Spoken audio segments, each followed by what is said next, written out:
নমস্কার, আশা করি সকলেই ভালো আছেন। SRM কিচেন অ্যান্ড ব্লগে সকলকে স্বাগত। আজকে আমি চলে এসেছি পাকা আমের আমসত্ত্ব রেসিপি নিয়ে। তাহলে চলুন বন্ধুরা দেখে নেওয়া যাক। প্রথমেই কয়েক কটি পাকা আম নিয়েছি। আমগুলোকে এইভাবে কেটে নিয়েছি। সাইড থেকে খোসা সমেত কেটে নিয়েছি, আটিও আলাদা করে নিয়েছি।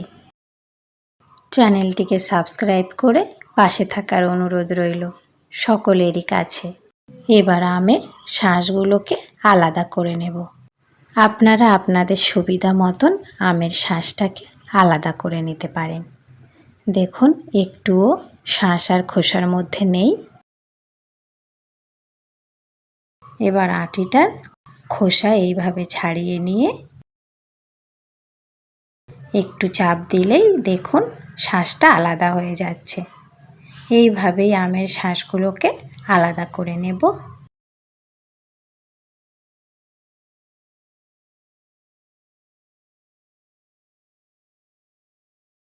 সমস্ত আমের শাঁসগুলোকে আলাদা করে নিয়েছি।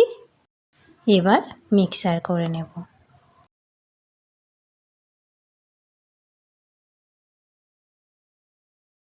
দেখুন কতটা মিহি হয়েছে। খালি কড়াইয়ের মধ্যেই এই আমের পেস্টটাকে ভালো করে কিছুক্ষণ ফুটিয়ে জাল দিয়ে নেব।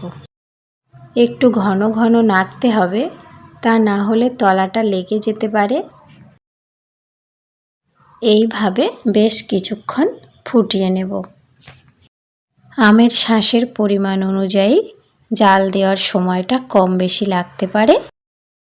যতক্ষণ না মাখো মাখো গাঢ় হয়ে আসছে ততক্ষণ পর্যন্ত জাল দিয়ে নিলাম।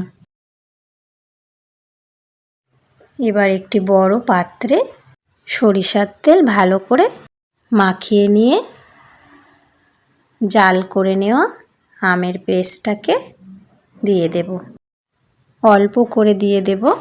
যদি মোটা বানাতে চান তাহলে বেশি লাগবে, আর পাতলা বানানোর জন্যে অল্প আমের পেস্ট দিয়েই এইভাবে থালাটাকে ঘুরিয়ে একটু নাড়া দিয়ে আমের পেস্টটাকে থালার সমস্ত জায়গায় পাতলা করে দিয়ে দেব। দেখুন কতটা সুন্দরভাবে হয়ে গিয়েছে। এটি পাতলা আমসত্ত্ব বানানোর জন্যে। এবার রোদে শুকাতে দেব। দেখুন একদিনেই আমসত্ত্বটা শুকিয়ে গিয়েছে। একটি ছুরি দিয়ে এই কানাগুলো কেটে নেব। কত সুন্দরভাবে আমসত্ত্বটা উঠে আসছে দেখুন।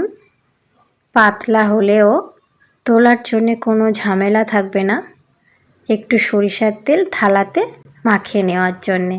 আর কতটা পাতলা হয়েছে দেখুন, ওপারের আঙুল দেখা যাচ্ছে।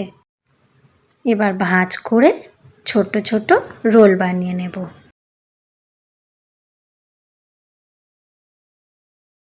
দেখুন তো কেমন হয়েছে বন্ধুরা আমসত্ত্বটা।